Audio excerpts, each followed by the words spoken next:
we'll just accept people as they come in. Um, but yeah, welcome to our alumni panel today. This will be part of a series of alumni panels. We're starting with tech. That's why most of you are here. You guys want to hear about what's happening in the tech world. You guys want to, if you guys are an undergrad, get tips and tricks on how to navigate college. If you're going to be graduating this year, you just want to learn more about the field, or you're thinking about switching majors or whatever it is, thank you guys for coming. We have a great panel of alumni here today. They work some very cool jobs. They do some very amazing things, and yeah, let's start introducing them. So we'll start off with Chris. If Chris wants to unmute himself and just introduce himself, that would be great. Hey everyone, I'm Chris, and I work as a developer relations engineer at Google for Google Maps. If you're not familiar with developer relations, or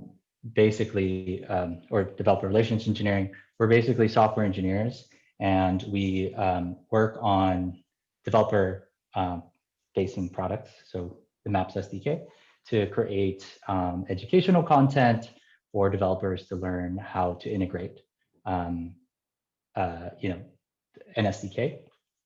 And we speak at conferences, we blog, and create open source tools to support the SDK. So yeah, and I graduated Rutgers in 2009.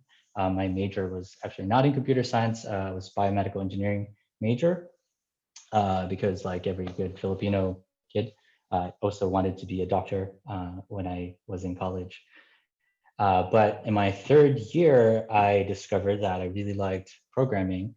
I took a numerical analysis class. We were writing MATLAB at the time. And I really enjoyed that way more than the biomedical stuff that I was learning. Since I was already a junior at the time, I thought, well, might as well finish my degree. And I pursued a master's degree at UPenn for computer and information technology. Which was essentially CS geared towards students without a CS background. Since graduating, like I mentioned, I moved to California, and I worked in various industries ranging from ed tech to social consumer facing applications. Let's see, what else should you know? Yeah, so like around 2009, the iPhone had just been released, like in 2007, I believe. So while I was in college, I decided, well, this smartphone thing is probably going to be really big. So I taught myself how to write Android applications. That was a really good bet on my side because I then had a career just writing Android applications here in Silicon Valley for various startups. In 2018, I co-founded a company with three friends. Eventually got acquired by blockchain.com. And earlier this year, or I guess late last year, I decided, working at a startup has been really stressful. It's a lot of grinding there. And, if you all have questions about pros and cons of working in a startup or a big company, happy to answer questions there. But yeah, I just wanted to do something different. Google was, always looked up to Google and Google engineers. Actually applied at Google right out of college in 2010. Didn't get accepted at the time. Figured, let me give it another shot. And yeah, so been at Google since December of last year. And that's me. Okay, thanks for introducing yourself, Chris. Next, we have Alan. Yep. Hey, everybody. So Alan Oligario, live out here in right down the road in Piscataway, New Jersey. So as it says there, so I'm a senior customer success manager at Microsoft. So really my role is about driving adoption of Microsoft tools and at customers. So actually in my role, actually I cover media, sports, and entertainment customers based out in the New York area. So if any of you guys saw the virtual fan engagement that they did for the NBA, actually I was on one of the teams that supported that initiative, and the one that's going on now with the NFL, and we're trying to work with some of the other sports teams, right? So COVID was a bad thing, but it actually helped with what I had to do because everyone went remote, and then everyone was going remote tools, and that's kind of where at least for me, it's how I make hit my number, hit my quota at Microsoft. So it was good. So yeah, been at Microsoft about 9 years. Started off as a field engineer in Microsoft. Similar to Chris, right? Actually, I probably applied at Microsoft maybe like first coming out of school. I'm like, yeah, I know all my Microsoft stuff. Went in there, went to the interview. It kicked me around, just like I don't know anything about what what they're doing. So I knew I had to work in different environments, kind of learn different tools, different things. Then reapplied, and now here at Microsoft. Let me see. So I graduated in '99 from Rutgers with a mechanical engineering with an aerospace background. Again, just really good at math. Figured I'd go the engineering route. But when I was in undergrad, they needed somebody to draft fiber optic lines going from building to building. So I was an engineer, knew CAD, so I went to go draft. I went to go work at computing services, drafting. Their computers would break. I would fix their computers. Got really good at networking and technology. So I worked there all throughout undergrad. They offered me a full-time job after graduating. I'm like, let me give this a shot. At least if this doesn't work, I can go into mechanical engineering if I wanted to. And that was, '99, and been in technology since. Worked at various, worked in various industries, did startup, finance, education, in my journey, coming over here to Microsoft. About a year ago. So, again, I'm all really customer facing, had a really big technical background, and then now going into kind of customer success and more business focused. I figured I needed to round out my business side. So actually I did my online MBA, graduated last year. So I think that, kind of helped with my customer conversations and things like that. So yeah, definitely. And, just from my background, like, engineering, it was difficult. I didn't do great in school, to be honest, but, I think I could provide some of that feedback if anyone's, maybe not getting great grades, I can provide that perspective and not the traditional route, and getting into technology from an engineering background. So pleasure to be here. Thanks, Alan. Next we'll have Rich. Hey everyone, my name is Rich de Guzman. I graduated Rutgers in '97.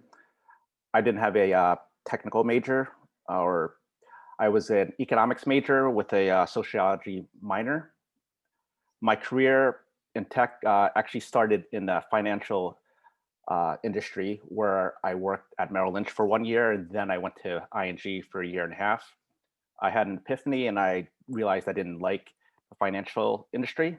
So I took some technical trainings, as well as had some technical knowledge from my days at Rutgers, going to Hill Center, all command line Unix systems there. And so I took a big risk. I took 50% pay cut at the time, and I worked as an IT consultant for a small shop in New York. And then roughly 6 months later, I landed a position at Yahoo, where I did systems and IT support. Then in 2006, I was asked to move to the Bay Area to be a program manager for mergers and acquisitions. And I spent a couple more years here. In 2008, I went to work for Microsoft as a program manager for Windows Live Hotmail. And this was actually my first program manager role in a pure software development or software engineering role. I worked for their blob storage, which would eventually become Azure's blob storage. And then from there, I went on to Cisco, where OpenStack, as well as SSO, which is the single sign-on for WebEx. And then I was recruited to LinkedIn, where I was actually a manager and I along with managing programs for their infrastructure engineering group. And then after spending 4 years at LinkedIn, I moved to Apple, where I was recruited to be program lead for their infrastructure. And ironically, the director of the group was a Rutgers PhD grad in CS, as well as the lead engineer was one of his. I guess he got his PhD at Rutgers as well. Now I am working in Apple's big data team, which is their data store as well as their data warehousing platforms. That's my career in a nutshell. Sounds good. Thanks for introducing yourself, Rich. Next, Wait, sorry. By the way, I was actually born in East Brunswick, and then I moved to the Bay Area in 2006. sounds good. Next, we'll have Teresa.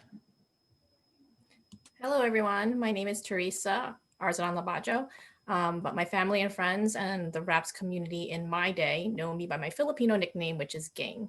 I was the Douglas Cook campus rep in 97 to 99 and the internal public relations officer in 99 to 2000. My story in IT is not the classic story where I played with computers since I was small or started programming at a young age. Besides playing Oregon Trail and typing in school, or knowing some of my friends who had this thing called Juno, I had no idea what computers were. My first email account was when I got to college.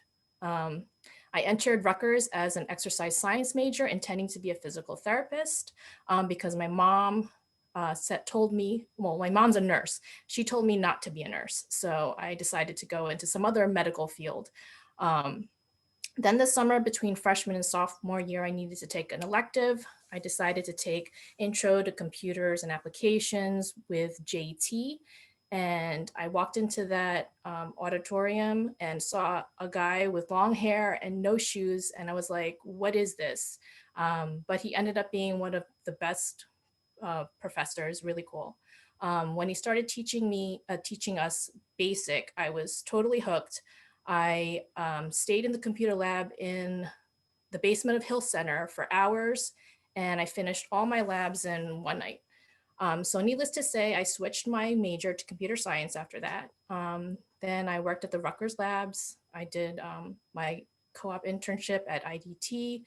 And then I graduated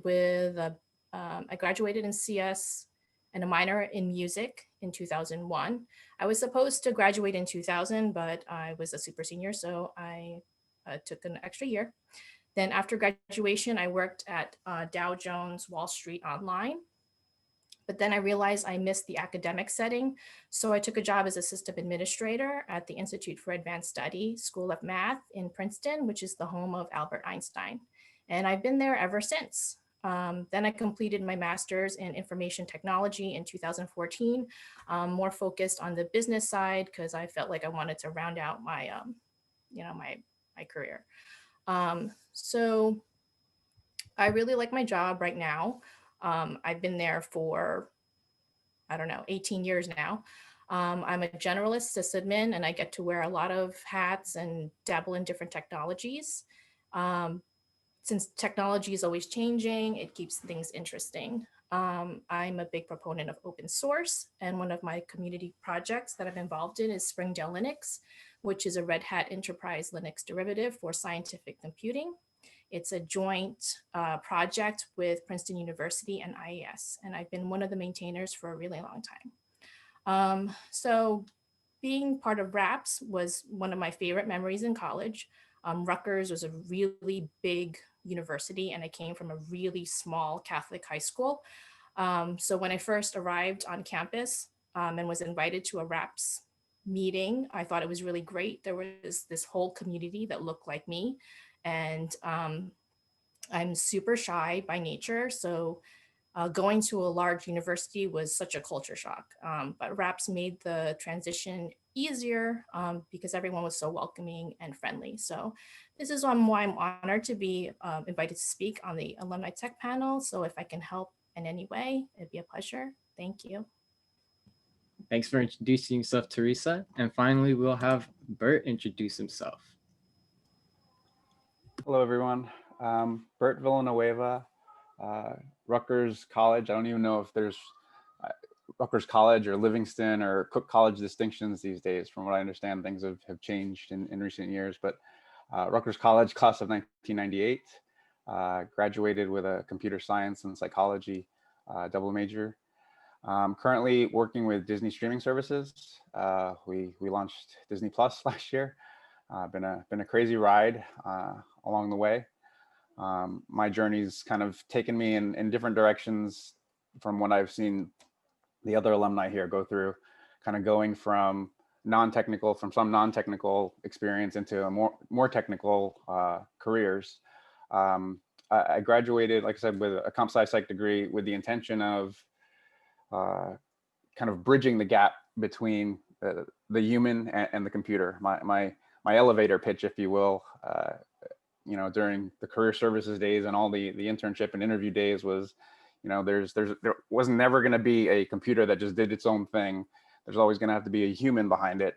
So made a good segue into the reasoning behind my psychology and computer science degrees. Back in the day, I was very involved with RAPS. Sophomore year, I was the sports director. Junior year, the vice president, and senior year, I was president. Worked with Find and D3 as a representative way back when. Served as the Barrio coordinator. I know a lot of that's evolved from 20 years ago. I miss playing basketball with Alan and Rich at Sunny Warblin on Bush. Freshman year, I lived in Tinsley Hall in College Ave. The football team was awful. You guys are pretty lucky to at least have sports that you can watch on campus. I'm there maybe once a year at least. I still live in New Jersey, born and raised. Kind of reflecting back on my years there, didn't realize like how good you guys have it, because I am there once a year to run the half marathon that they have on campus, and I get to see all of the new things that are all around. So from the stadium, from Livingston campus, up and down College Ave. I was just there maybe over the summer during one of our beach days. We hit up Jimmy's. I know the grease trucks are no longer there, but Jimmy's was always my go-to grease truck. And the Fat Cocoa was my sandwich. Realizing that, prepping for this today, excited to kind of get a feel for what questions you guys may have, and, what kind of support we can offer. Awesome to see this kind of panel assembled.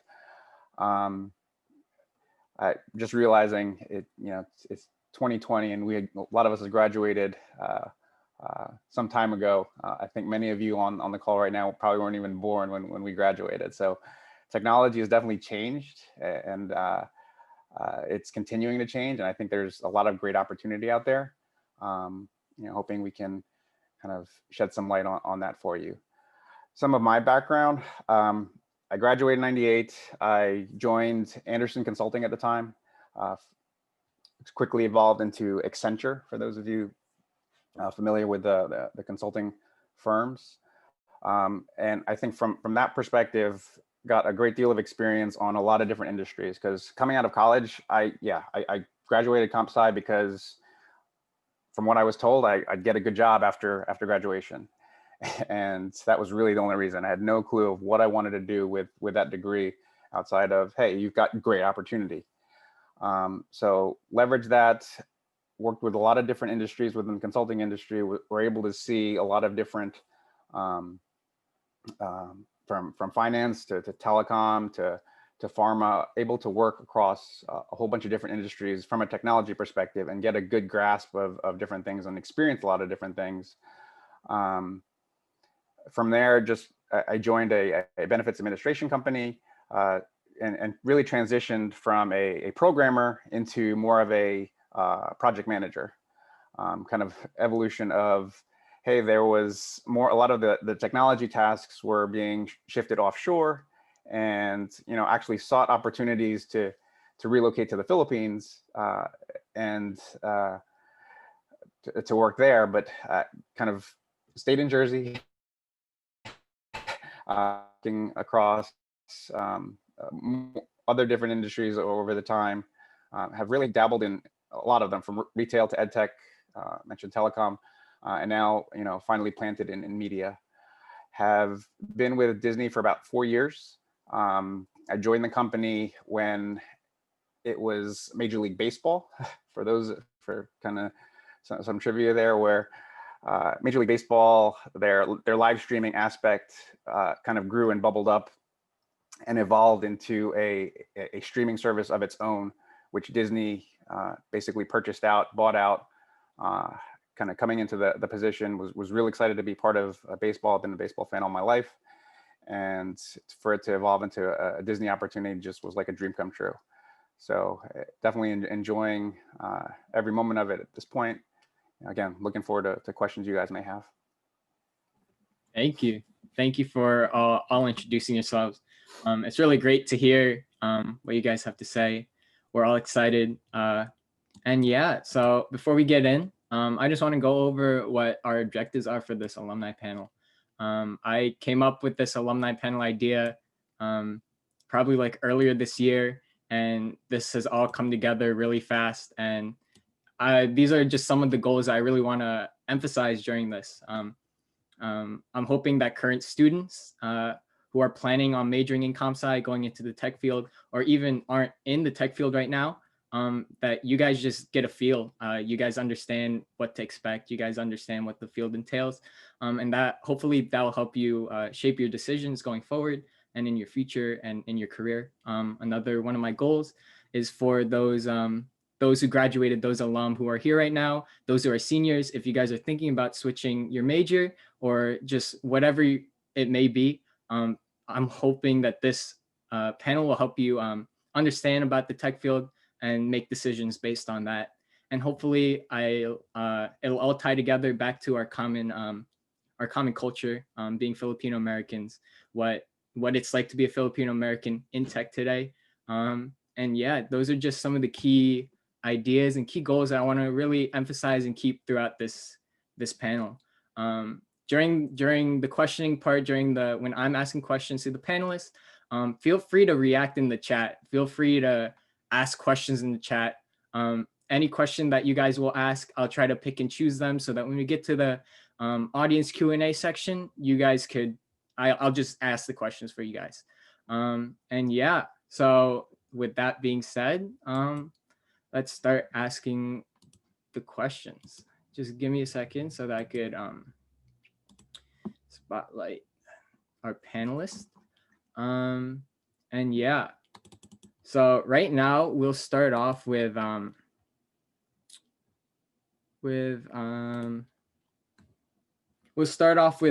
is the tech industry today? So what this entails is any of the panelists can answer. How has the tech industry changed within the past 5 to 10 years since you guys started working? How is it today? What's the environment like? What's it like being working in the field right now, so that those who are planning on working within the next 5 to 10 years, they could get a feel and get some sort of idea into what tech is. What's the biggest challenge working in tech? So yeah, any of the panelists could unmute themselves.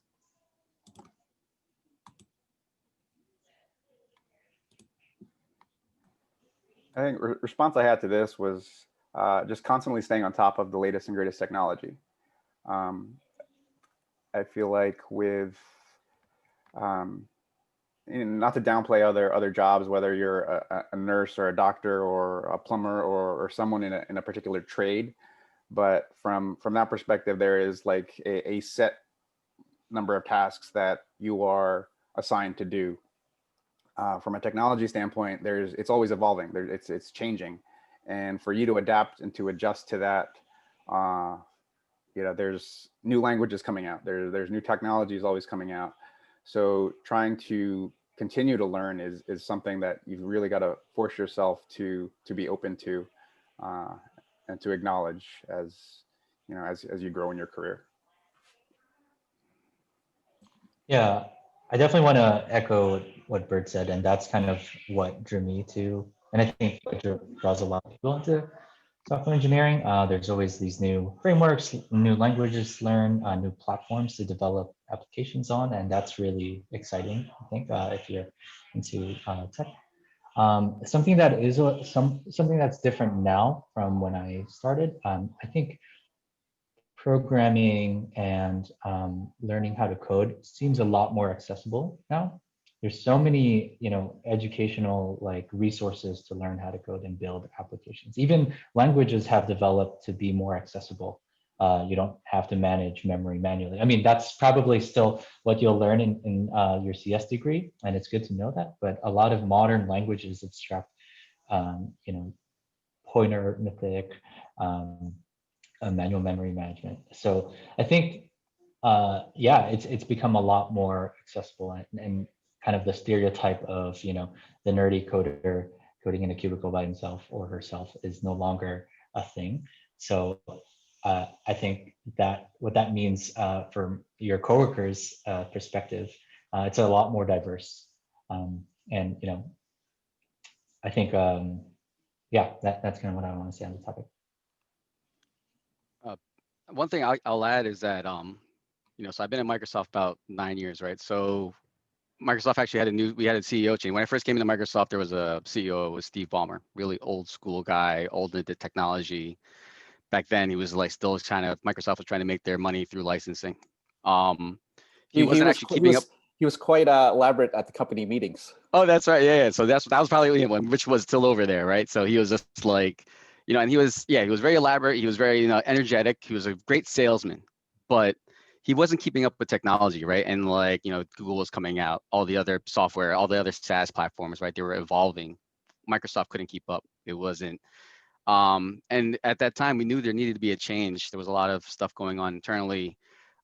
He knew he had to move out. We brought in a new CEO. Now, we've evolved, kind of rebuilt ourselves as with the cloud, right? And it is being able to change, be dynamic, right? That's popular term across a lot of businesses is growth mindset, right? You have to be able to change, keep up with the technology, be different, and just be able to change with the times, right? People had to change for COVID, right? They had to change their models because it wasn't working, right? So you have to know how to, pivot, think about things, and how people are going to react and change your models, because if not, your business can be affected.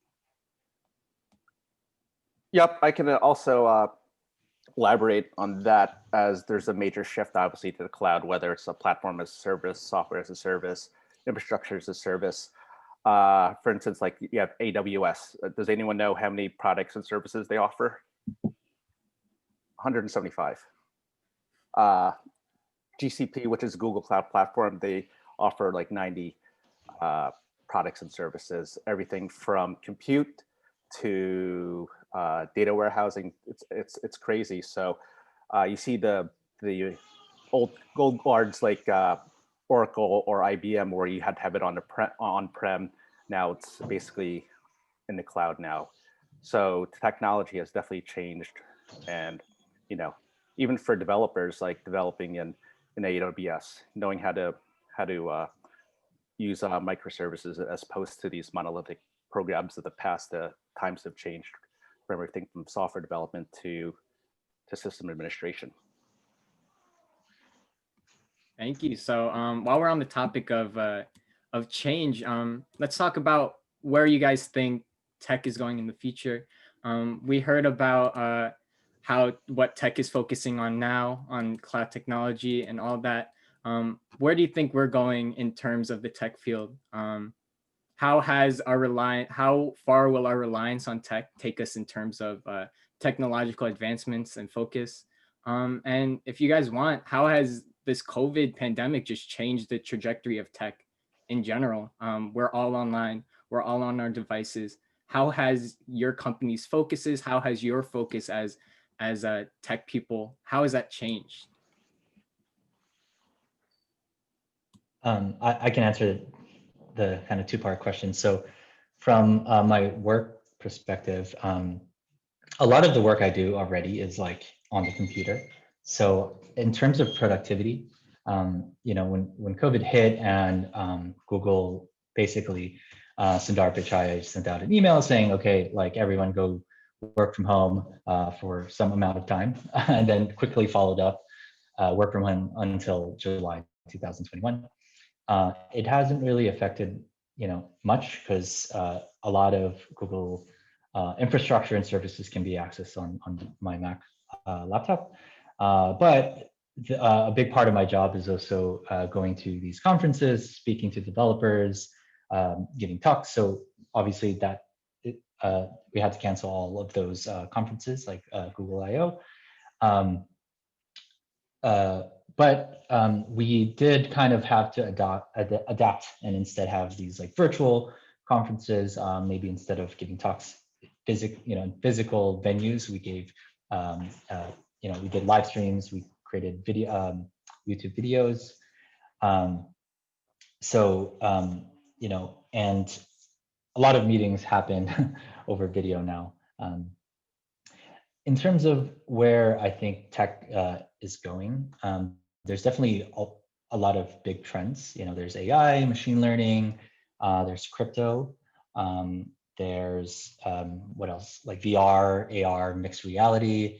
There's a lot of buzzwords, and I think me having my background in mobile application development, I think in that area we've really only scratched the surface. I think there's about 4 billion people now with smartphones, but there's just under 6 billion adults who have smartphones. So there's still this 2 billion people who have yet to have a smartphone, and I think there's a lot of opportunities there as people and more people around the world come online. An analogy I heard given by Benedict Evans, he was a VC for Anderson Horowitz. He gave this analogy that if you think about the car industry, the first 50 years was car companies forming, these companies establishing the idea of what a car should look like. And then the next 50 years was about creating companies and businesses centered around cars, like drive-throughs, and creating the infrastructure for cars.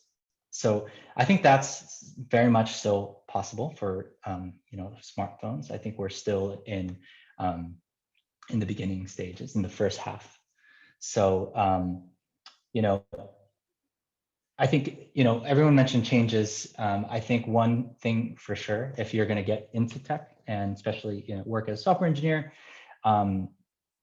it can be really overwhelming to say, oh, like what framework should I learn? Is this the right programming language?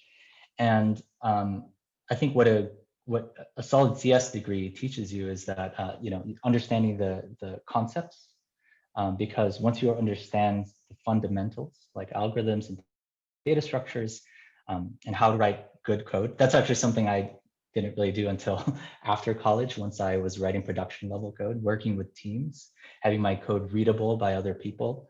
I think if you can, focus on that skill, you can kind of apply it to all these different industries. And that's evident from a lot of alumni's background here, where a lot of us have worked in different industries: ed tech, finance, crypto, consumer-facing applications. So yeah, I think focusing on the fundamentals is super, super important to do from the start.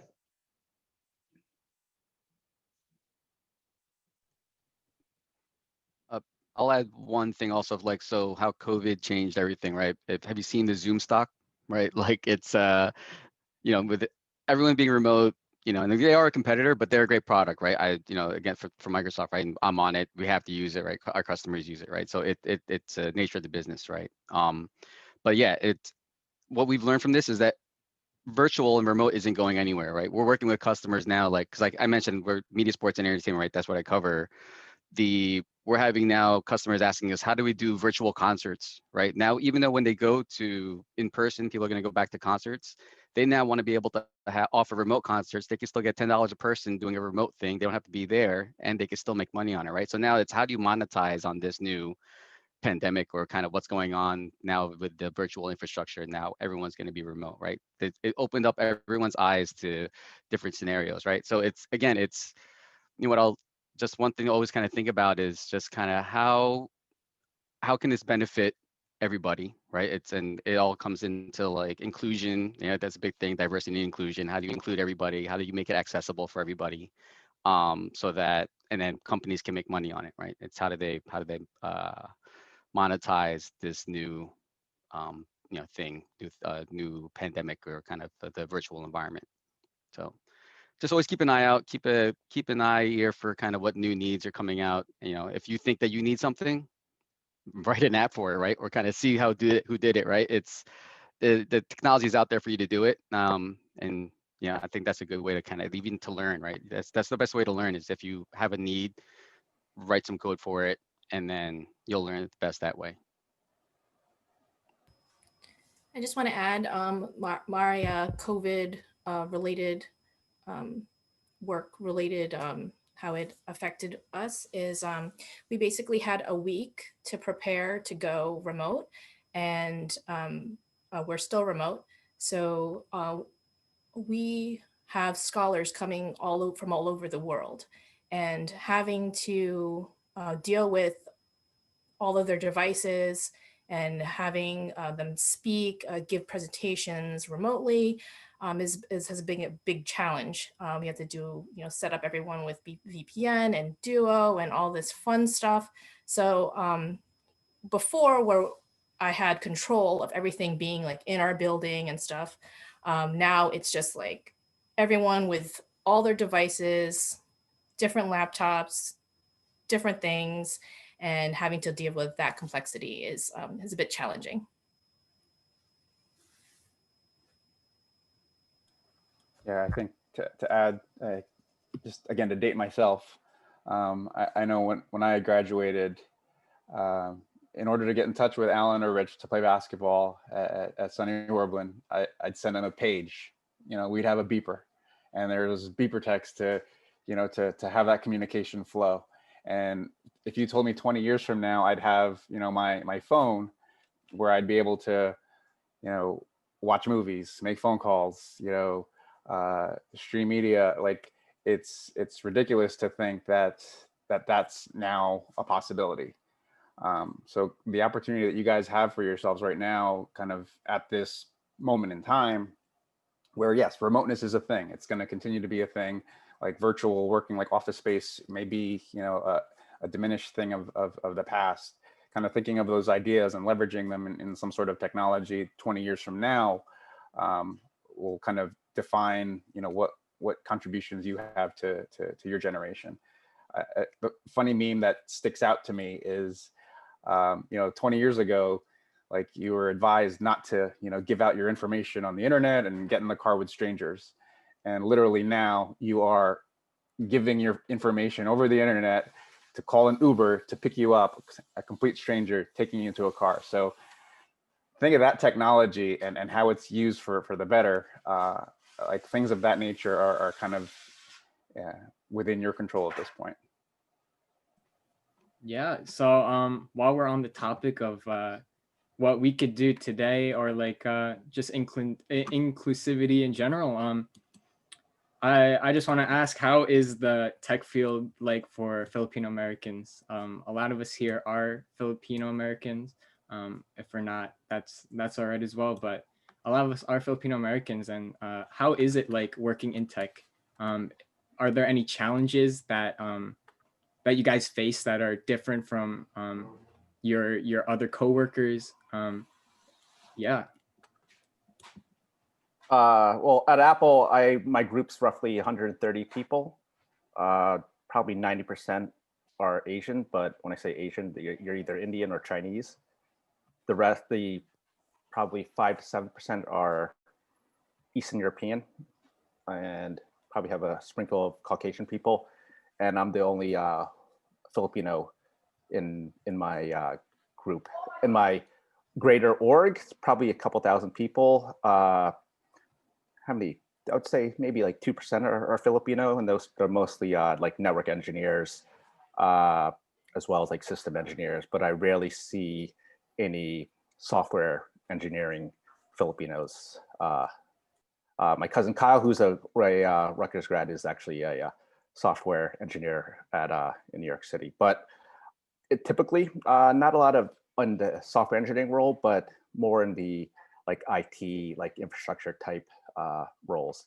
I do see a lot of Filipino PMs out there, so it's different. Are there any challenges? Not really. I'm good at what I do, so I'm respected. So people don't really care. Like for instance, in the meeting the other day, there's roughly 22 people in the meeting. I was the only Filipino, and you were the other 21 were Indian. So you deal with it, you get used to it. You're I'm accepted. And you have to be accepting to others. So it's being a Filipino in the tech industry is, it's not a big deal to me. But I would like to see obviously more Filipinos in the workplace. Obviously has some common backgrounds and all that stuff. But yeah, that's it for me. I'd like to add that for me, honestly, being a Filipino American in tech is a non-issue. I don't really see many, like Rich said, in software engineering, more in the infrastructure side, or in the management, like project manager kind of stuff. For me, my issue is being a woman in tech. That's the bigger issue. So, I mean, maybe there's some issues being a Filipino American, but a woman in tech issue is higher for me. I'd be interested in polling the chat here. Is like, I know in classes, there was probably one female in any of the computer science classes growing up, and Ging, you're probably that one in your class. So interested to see if that's still the case, or if there's if that's expanded out, because I know within Disney there's specific opportunities that folks are looking for. I forget the name of the group that we're constantly recruiting out of. There's it's like a women's engineering group that we recruit highly out of. But I definitely encourage folks. Grace Hopper, yes. Yes. Highly encourage folks to kind of check that out.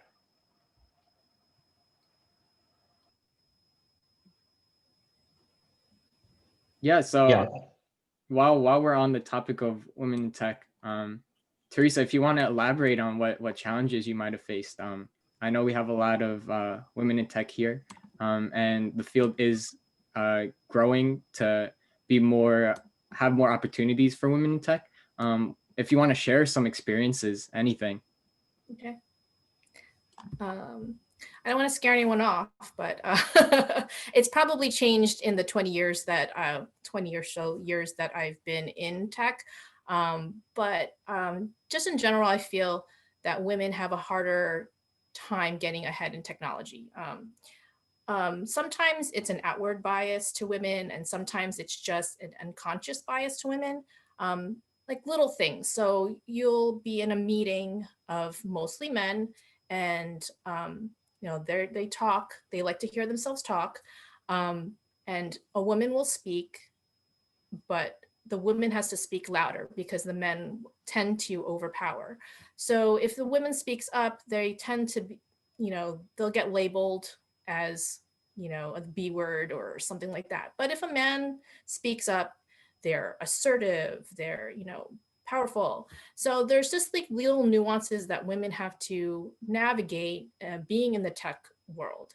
And I think in the past few years, things have changed more. People are more aware of these kinds of things, and women kind of feel like they have to champion for themselves because people don't champion for them. So to help, like if you're a man and you see things like that going on when you get into the tech world, try to include the women in conversations, to say, oh, that was a great point, Miss whatever, so that women feel like they're being heard. But those are kind of things that women have to deal with. I also see not as many women in like a technical field like infrastructure. I see them more in like coding. So for instance, I'll go to say like open source conferences, and they'll be mostly men, like the classic bearded men, nerdy, likes to game and whatever, but not that many women. But then I'll go to like a web conference, and I see a lot of women developers. So it's very strange, and I don't know where women decide they feel more comfortable. I don't know if it's because coding right now reaches out to more women than engineering. So, you know, these are the things that I deal with, and I'd like people to be aware of, and I just don't want to scare anyone off. I love my my field. I encourage Yeah. more women to be in it. Yeah, I feel like there's still more progress to be made to break the stereotype in infrastructure. Just to kind of echo what Teresa was saying, yeah, there definitely is a lot more diversity in like client side engineering. So front end web, mobile applications. At Google, at least the developer relations org is pretty diverse. I don't know the exact numbers, but I want to say we're kind of split in half, men and women. So like a lot of educational content you'll see on like YouTube or blogs. We try to show, you know, a diverse representation there. You know, so your teacher isn't always male. Just to kind of, I think it's important, right, for you to see like, oh, that's someone who looks like me. Maybe I can do this too. Yeah, thank you so much for sharing about that. It's definitely something that we all have to be aware of if we want to go into tech. And we're planning on having women in STEM panel soon. Definitely look out for that. It's very important that we're aware of what happens there. So yeah, and now let's just move on to like final like pieces of advice as panelists. Do you have any advice for us students who are planning on graduating and working in tech? Do you have any advice on how to approach the field? Do you have any advice for those who are on the edge about career choices, who are scared to switch due to whatever reason? Maybe it's their parents, their family, whatever it may be. Do you have any advice for them? And yeah, after that, we'll get into the audience Q&A. So if you guys have any questions, just start asking in the chat. But panelists, you can take it away.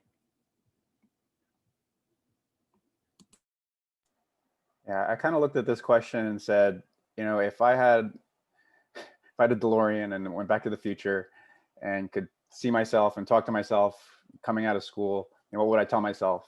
And hoping that advice helps you guys out. It sounds kind of cliche, but you know, make sure what you end up doing is doing what you love, what you truly enjoy. And whether there's an outlet within technology to help facilitate that, then great. If it's coding, it may be coding. It may be coding in some, you know, particular industry that will help kind of drive that passion. You know, always have you know, be ready to adapt. Be ready to, you know, that constant change in technology is something that, you know, you're going to have to be able to adjust to. Have that work hard, play hard mentality. You know, you've got to enjoy yourself just as much as you are, you know, working hard at whatever it is you end up doing. You know, be honest with yourself, your capabilities, your strengths, your weaknesses, and don't be afraid to fail. You know, like folks are mentioning startup opportunities and, you know, different jobs. You know, there's going to be moments where, you know, shit hits the fan and you've got to figure things out. But, you know, failure is part of the learning experience. I felt like going through college and going through classes, I took that same JT course that Teresa mentioned, and I loved it. You know, it was awesome. It was intro level, and I took it for several other friends as well, and did a lot of their programs for them. But I hit like the first CS major and was just boom, or CS major class and programming in C, and completely bombed. So having to say, well, is this really what I want to do? And kind of take a step back, retake the class, or, you know, pursue another major, you know, push forward, you know, went through it, did it again. Just don't be afraid of failure. is really a message.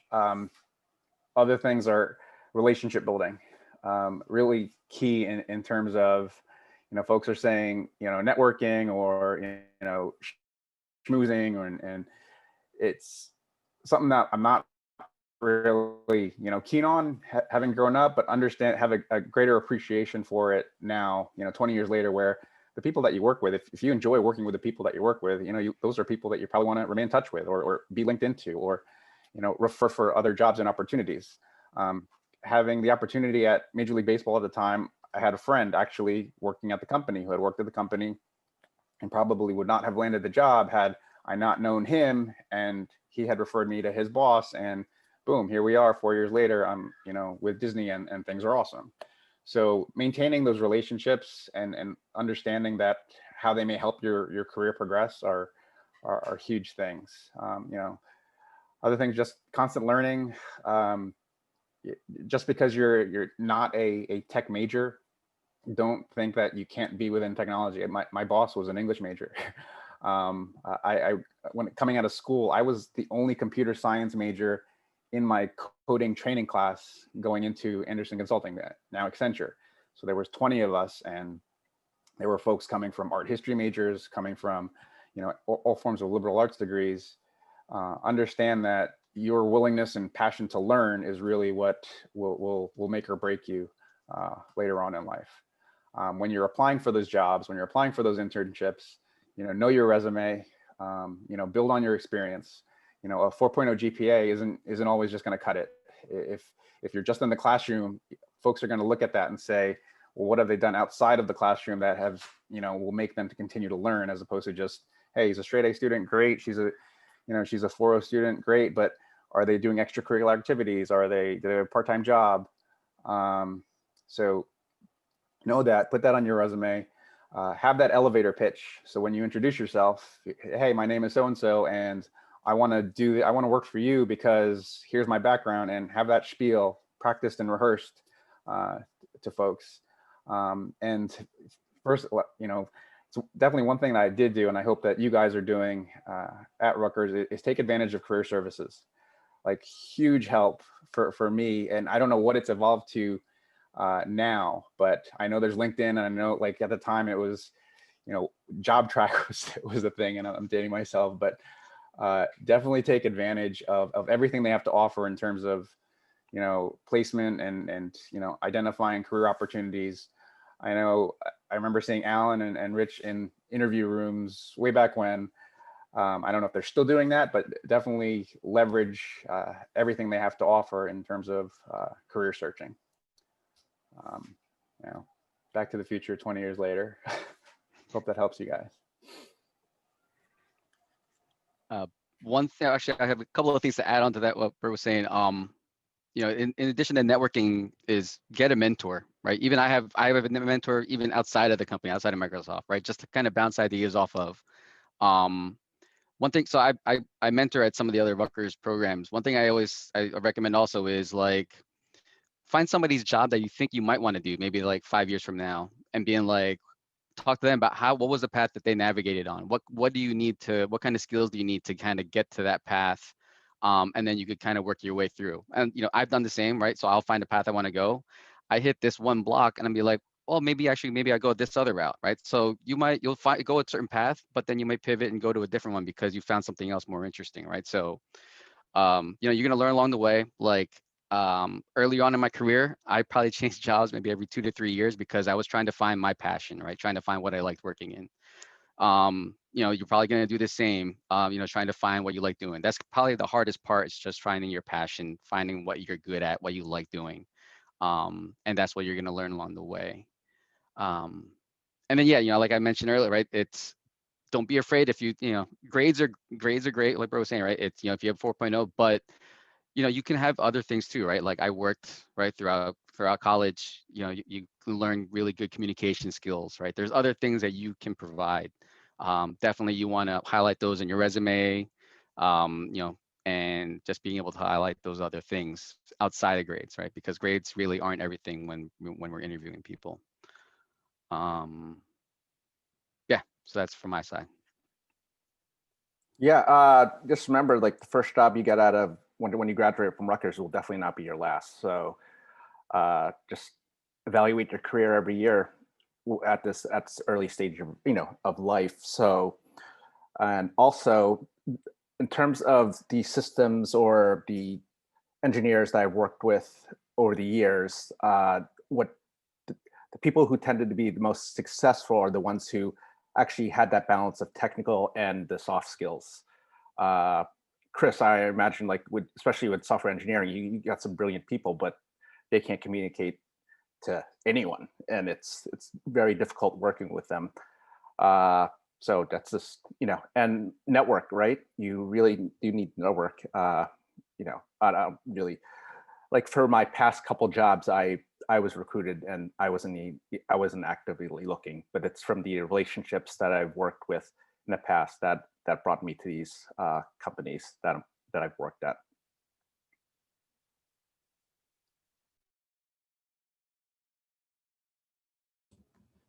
Teresa, Chris, you have anything? I just want to, I agree with what everyone before me said.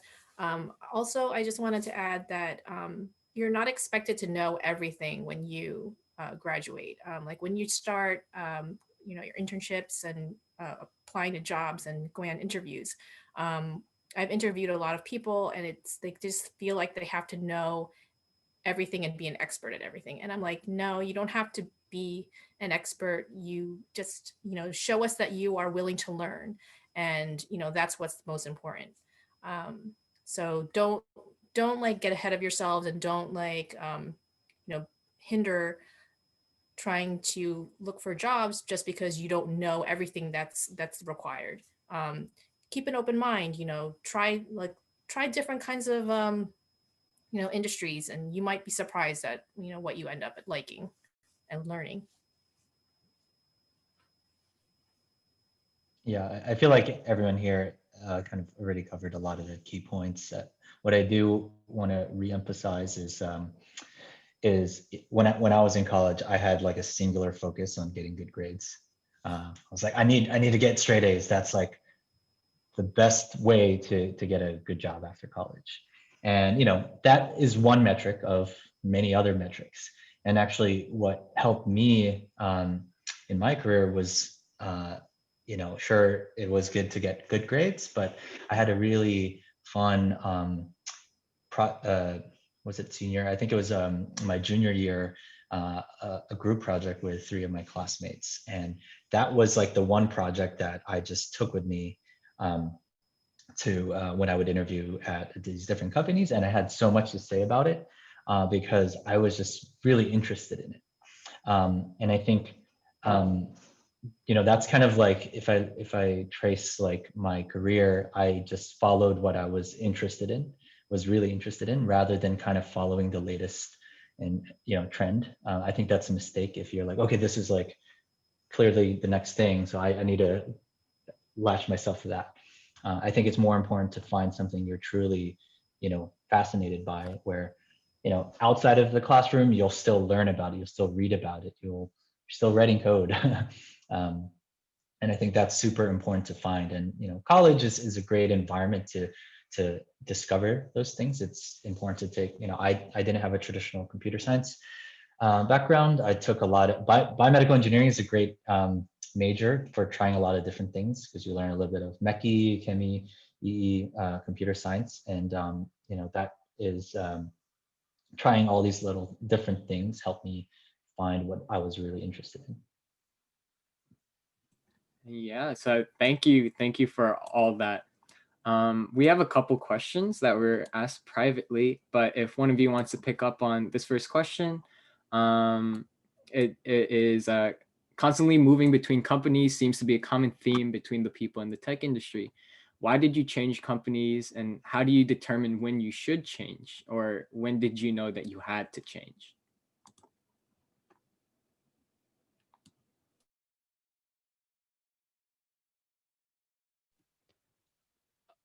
Yeah, so for me, when I changed roles, it was usually either due to an event, to be honest. So it was like either maybe a startup was actually getting bought out, or maybe my role was changing, or even if there was like a boss was changing, I almost took it as the right time to move. But yeah, I mean, it can really be a variety of reasons. At some point, you might even get bored, right? And it happens, right? You're in this one role that you'll be like, I think I've actually almost maxed out of what I can do in this role, and maybe it's time for a change. Definitely have an open communication with your boss, right? Don't just leave, right? This is kind of where your boss can either really help you, they can help guide you. If you have a really good boss, right? If you have a good relationship with them.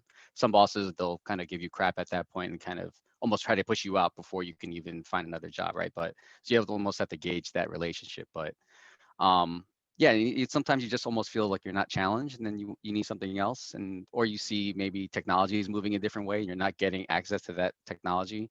That could be the right time to move. So that's what I would advise. Does anyone else have anything they wanna add on, or just like your experiences? For me, it's just new challenges. Going from company to company in the Bay Area, it's just new challenges. Also, the equity involved. There's a money aspect of these things. So, one of the reasons I left LinkedIn, all my equity was vested there. So, and then I had a great opportunity at Apple. So it was a balance of the work I was doing, as well as the people I was working with, as well as the, equity grants you get from these various companies. Yeah, so moving on, we have another question. I know it was mentioned before that it's kind of, we should be constantly learning and trying new things. We don't need to know anything in particular, but given the trends in tech right now, what certifications or skills would you look specifically for in a new hire? Are certifications important? And yeah.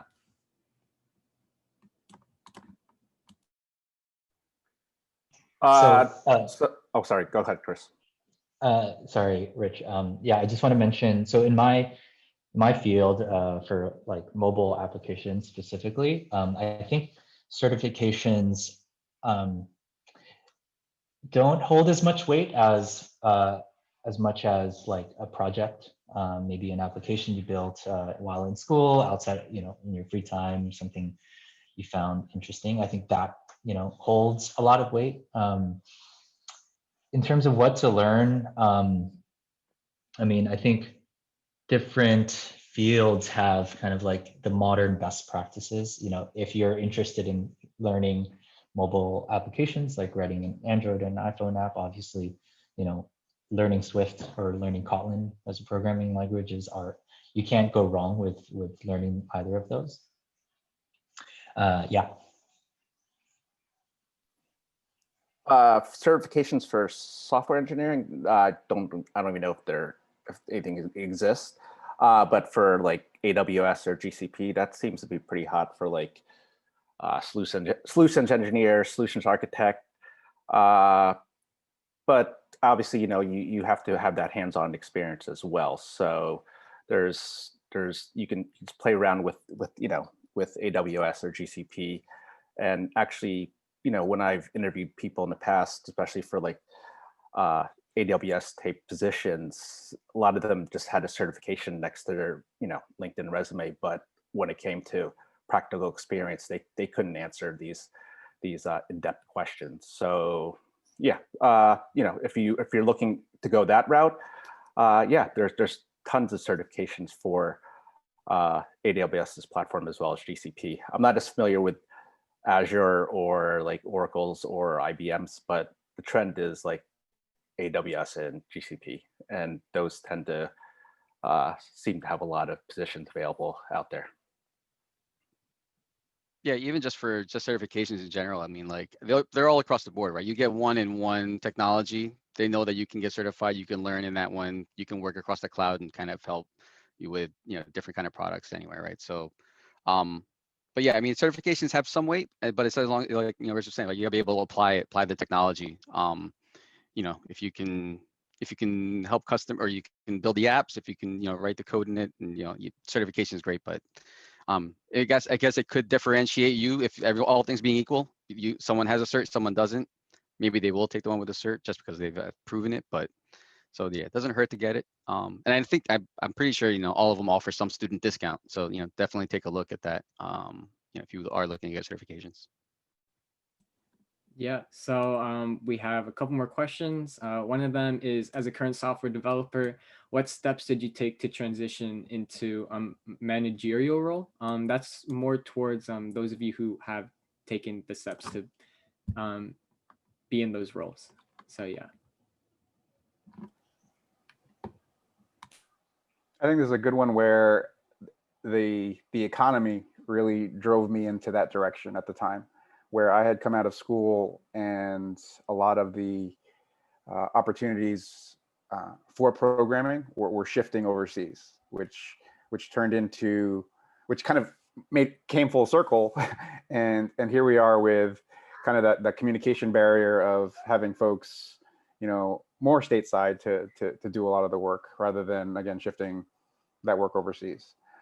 So I think from my perspective, it was more of, hey, it was the natural transition of going into the managerial track as opposed to remaining in that engineering role at the time. And I think it's worked out in the sense that now I am that bridge between the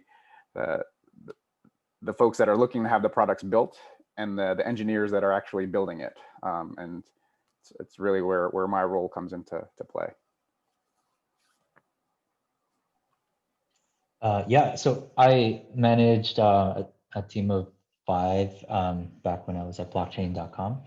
And how I got into management was actually one startup, a startup. There's so many new people coming and going. I think, the first question was indicative of that. There's a lot of churn. And I was like the most senior technical contributor at the time. I think at that point I was like I had 7 years of software engineering experience. So I think that's pretty typical. Once you reach like a certain level of technical proficiency, more opportunities will be presented to you to like, hey, you're good as a technical contributor. You do want to manage a team of technical contributors, which is actually, they're 2 very different jobs, but that's very common to see, and I've heard similar stories of how engineering managers got into management. Something that I think the follow-up to that question, were there any resources or books? So I actually took an engineering leadership class here in the Bay Area. It was called Co-Lead. I can send a link. That was super useful. Basically gave me a framework for how I can think about discussions, like how I can either coach someone who is not performing well, or if I need to align with someone who is not in the engineering function, like someone who is in product or customer success. So that was super useful. That, I think it was like a 3-day class. Another great book was The Manager's Path. That was a story of someone, a designer at Facebook who eventually became a director of design. And I could really relate to her story because, she was a designer for a couple of years, and then she eventually the opportunity came where she then managed a team, and she talked about like having a lot of imposter syndrome because she had never been a manager. I had so much of that because all of a sudden, you kind of have to coach people when you had never done that before. So that book was really helpful, The Manager's Path. Yeah. So if any of the panelists. Sorry. Yeah. So a lot of times you equate like advancing your career or career progression as becoming a manager, and that's not necessarily the case in a lot of instances. You can be a director or a VP level individual contributor at a lot of these companies, where you're like a distinguished engineer. So not becoming a manager doesn't necessarily, if it's your thing, it's your thing. But managing people could be quite a pain also, managing the personalities. So that's where I had, when I was at LinkedIn, I just didn't, I wanted to manage because I I thought it was my next progression, but I didn't really end up liking it. So just a word of advice there. Yeah, thank you for that clarification, or just like that extra note. If any of the panelists have any books that they recommend, definitely type in the chat. But while you guys are thinking about books, we have a question here. When and why should someone pursue higher education, such as a master's or PhD? And what degrees are most useful to combine with CS?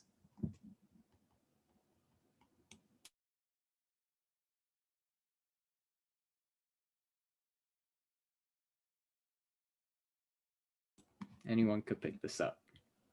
I think Bert would say psychology. Yeah, just combine.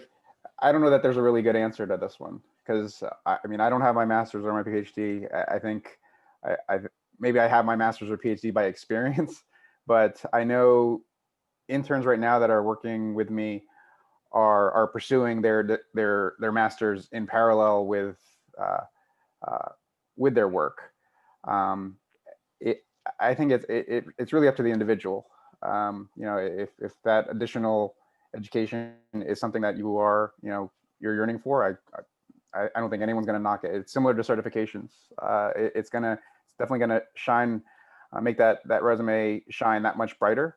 But I think given the opportunities, given, you know, what may be available out there, given the economy, it could, you know, help dictate, you know, whether or not you pursue that post-grad degree. One thing I'll add just on post. So yeah, I'm not on this, you know, software engineering side. I'm more customer facing, right? So at some point you guys might end up going that route. That's why I ended up doing the MBA, right? Because I came from an engineering background, and I felt like I needed to understand more business side, being able to read financial statements and like a, you know, and just understanding that piece, right? So, and especially now, right? It's, you know, we say there's a lot of data out there, right? And I saw somebody up there, I think is getting their, they're doing the analytics. I think the one over here at the Rutgers Business School, right? So I think it's, you know, that's where things are going nowadays, right? And having, with all the data out there, that's probably where a lot of things are progressing. And I think that's a, you know, really good, you know, path and for software, right? And even for business. So you have to be able to understand both sides so that you can translate the data to usable for companies, right? So just having the broader knowledge, and I think is really useful. But yeah, and you might even, you know, working at a company after you graduate, they'll pay for college. So you might not, I mean, pay for like a master's program, right? So you might even want to give it a try first. You work in the field and be like, well, maybe I'll do a master's in this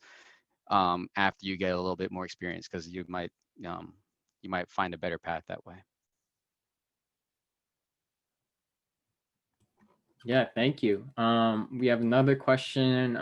As your career gets more specific, what steps do you take in order to make sure you're accurately targeting like niche positions? Yeah. So if any of you want to pick that up.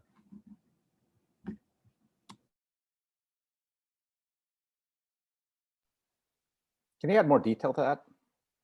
I think the question. Oh,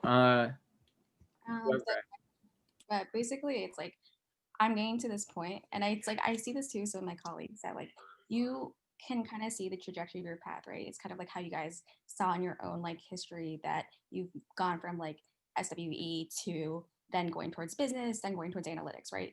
But you don't have the years of background in it, but you're like right on that trajectory or in that adjacent spot where you are really great and you want to learn and know how to move forward in it and you want to carry your skills forward, right? So what are you doing as you get like mid-career in order to like strategically target those specific places, because they do get more niche, right? Like you're less open-ended in like where exactly you want to fall, and you have specific spots you want to be in. What have you guys done, if you have any just like tips or methods? Because I feel like nowadays it's all about like networking and kind of like exploring those job searches, but people who are senior in their career don't really necessarily have time to meet people who they don't know or not in their immediate network, right? And so it gets a little bit difficult for me unless I have like a direct connection. That's kind of what I like my question.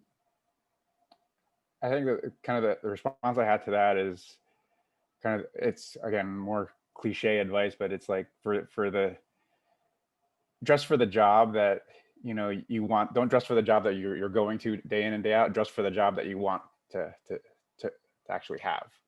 So funny thing, just had my review with my manager last week, and saying like, listen, I'm ready for more responsibility, ready for all this and that.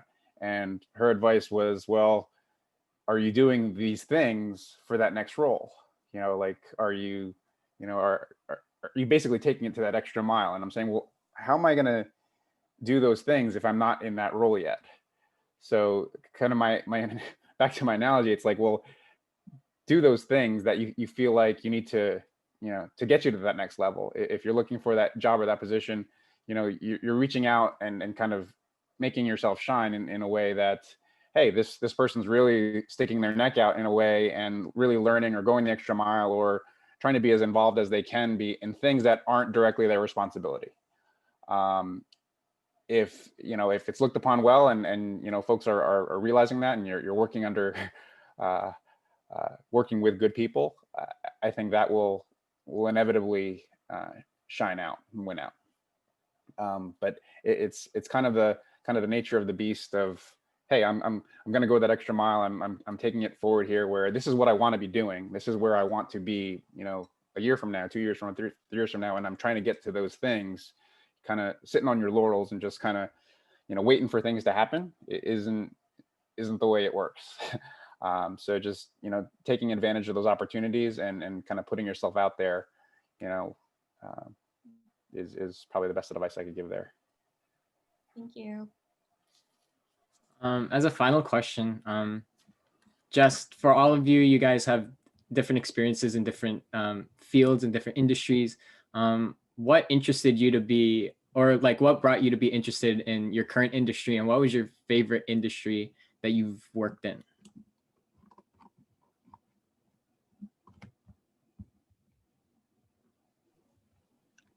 So I'll kick it off. I mean, if anyone could at some point that try working at a startup at least once, right? It's always cool to kind of see that environment, right, where you're, part of a really small team, wear a lot of hats.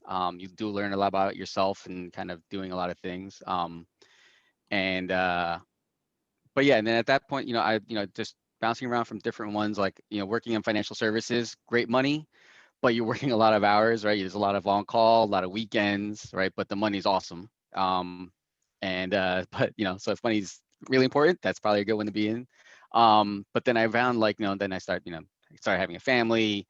And then, so at that point I knew I needed to pull it back and maybe almost try to reevaluate, right? Some jobs also, there's a lot of travel. So that's another thing too, right? That, you can go into consulting, but you're gonna be traveling a lot. You see a lot of places, but, again, family, things like that can, maybe make you pivot. But and then, yeah, it's, working at large companies, it's what's good about, I did change around a lot of jobs, but at Microsoft, there's 130,000 employees, right? So I've been about 3 roles in Microsoft. So it's almost like changing jobs, but still staying within the same company, right? So that was one of the benefits of coming to a large company, I think, is you can do different things, but still stay within the same company and keep the benefits and all that other stuff.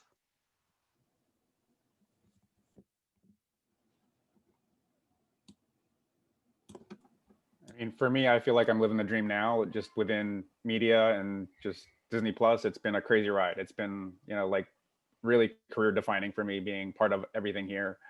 But just to go along the lines of the different industries that I worked in, yeah, Alan touched upon it, like financial services. Yes, it's money's there, money's great. Pressure's on. It's real intense. It's real. It can be pretty cutthroat. There's definitely more, more stipulation to kind of the Q&A process of things. Same with pharmaceuticals. It's really like folks are on edge with deadlines and quality assurance. I think within media, it's that, like, I enjoy what I do the most because I'm a consumer of the product that I'm also developing. So being part of that just, sparks the joy of, wow, this is awesome. Like, I'm gonna go watch Mandalorian, tonight, and we had, media processed it, a few weeks back and built that system. So to be part of that, is what gives me, joy of going into the office day in and day out, or coming to the home office every, for the past 9 months now. For me, favorite job ever was probably when I was at Rutgers, and I was a valet at the Hilton off of exit 9. I'm not sure if that's still around, but that was probably my favorite job because you got cash and you met a group of people that really enjoyed working with, and but right now, for my career, I'm absolutely loving it at Apple. It's a company that I believe in. I use all the products. It's given me many opportunities, and being a big company and having a family. My oldest son is a junior in high school, so that's how old I am. So, but there's plenty of opportunity, especially now that I'm on the big data team, and just knowing that we have hundreds of petabytes of data and how to crunch that data with data analytics, machine learning, AI, and all that stuff. That's something that interests me, and it's giving me an opportunity to take courses on it and potentially further my career, and maybe another career pivot into data engineering or analytics.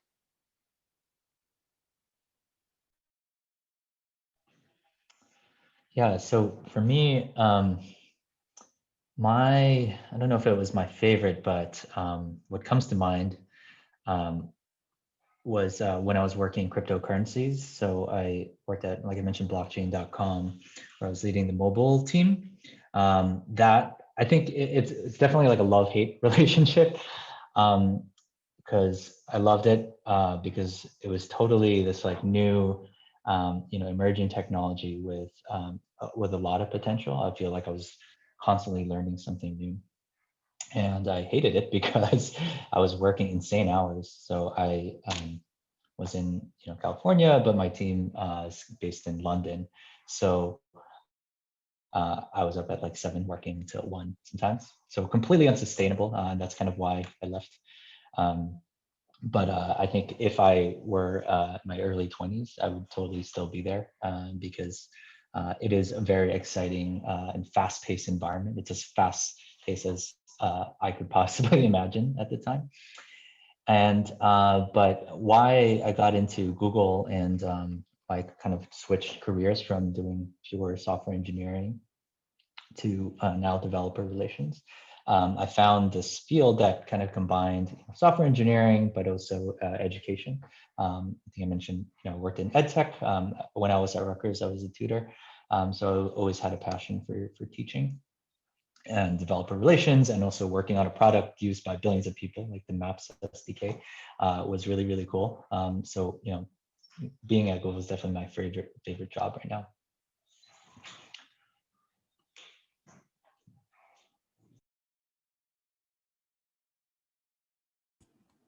Teresa, do you want to share your favorite, or? I only had really 2 jobs out of college. And so I've been at this one for 18 years. So this is my favorite job. But working in academia isn't very financially like not great. So it's, it's good, but it's not like, lots of money. But the benefits on the other hand are really good. Like I don't have weekend hours. I don't have on call. We have lots of vacation, really good benefits. The work-life balance is really good, especially now. I have 2 little kids, 3 and 6 months. So they're really, really flexible with my my work time. So that's works for me. Thank you. Also, recommendation. So as you progress through your careers and you're applying for new positions at companies, always ask for the position level and all that type of stuff, because a lot of times these companies won't exactly give you all those details. So in terms of your bonus structure or even your equity grants, those could be tied to what level you are, you're going to be hired into that company. Yeah, so that's the end of our alumni panel.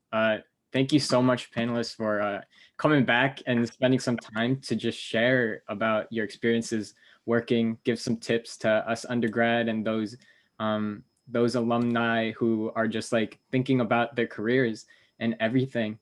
And yeah, with that being said, I know I mentioned that there is a small giveaway. And that's coming from Alan. Alan, if you want to share what stuff you have, just Yeah, so part of my role is so I'm almost like a cheerleader for Microsoft stuff, right? So I kind of help customers. We give away swag for like training events and stuff, and kind of help people learn stuff. So I have a bunch of stuff that we ended up not going to an event for this year because of COVID. So I have a bunch of stuff of like, you know, water bottles and things like that. So yeah, we'll do a I'm not gonna do it now. Well, but we'll do a random drawing of all the attendees. I'll get a list. I'll draw a name, and then I'll coordinate with Ruan to kind of get an address and stuff. But yeah, it's you know, yeah, I think this was a great event.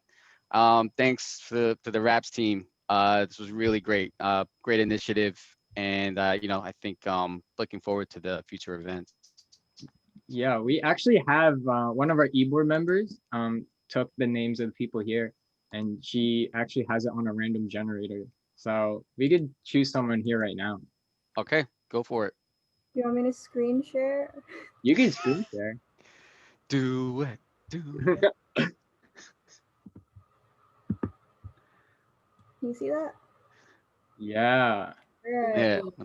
Let's see. Oh, go ahead. Is it spinning? Oh, this is Technology at its finest.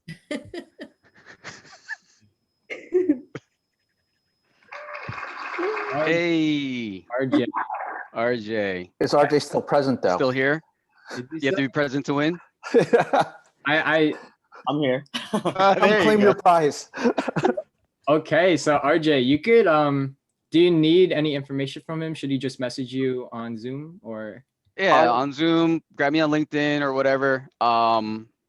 Yeah, we'll coordinate. All right, Yeah, cool. just Yeah. find me. Yeah. Find me and I'll get you your swag box. Nice. Thank you. All right, no So worries. that's Congrats. That's the end of our alumni panel. I'm gonna put out the recording of this this panel on the event page, just so that everyone can access it. I'm gonna put out a list of the books that they recommended, all the stuff that they recommended, and hopefully grab their LinkedIn's and contact information if you just want to reach out to them and just talk to them about the careers. But yeah, these guys have been great. Thank you so much for everything. Thank you for all the knowledge that you shared. It's definitely going to help us all out as people who are going to be working in the field in a couple years or aren't going to be working in the field. But yeah, that's the end. Thank you all for coming. I hope you guys got a lot out of it. I hope you guys learn more about the field. You guys have more insight as to what you want to do in your future. But yeah, that's about it. I hope you guys have a Thanks, safe. everyone. All right, everyone have a great Christmas. Happy New Year. Yeah. Thank you. Thanks, All right, everyone. everybody. Thank Bye. you. See ya. Bye, guys. Thank you. Take care. Save chat. Nice. Okay. Yeah, so that was good. Yeah. I think it worked out well. I saved the chat and everything, so. All right, cool. Yeah, no, definitely. Yeah, just put a recap out, get their information, and then just send thank yous, and then you should be good. But yeah, I thought it was Yeah. really good. Did you Yeah. get in contact with Andre yet, or? Yeah, I messaged him today, and we're gonna talk on either Monday after his final, or offered him Tuesday in case he's too tired. You know. Okay, yeah, I have also Vanna and Hannah are I'll put you in contact with them. Yeah, word. And then just can you send me the dates of each one again, just to remind me? Yeah. I know that yeah, just send me the dates. Yeah. Yeah, all good. Yeah, no, that was good. Okay, yeah. So yeah, put out the recap and the recording, and then say your thank yous. And yeah, I think it was I'll really get good. that all out tomorrow. But yeah. Yeah, we're take a Okay, break. see ya. Okay, I'll talk to you later. Yeah.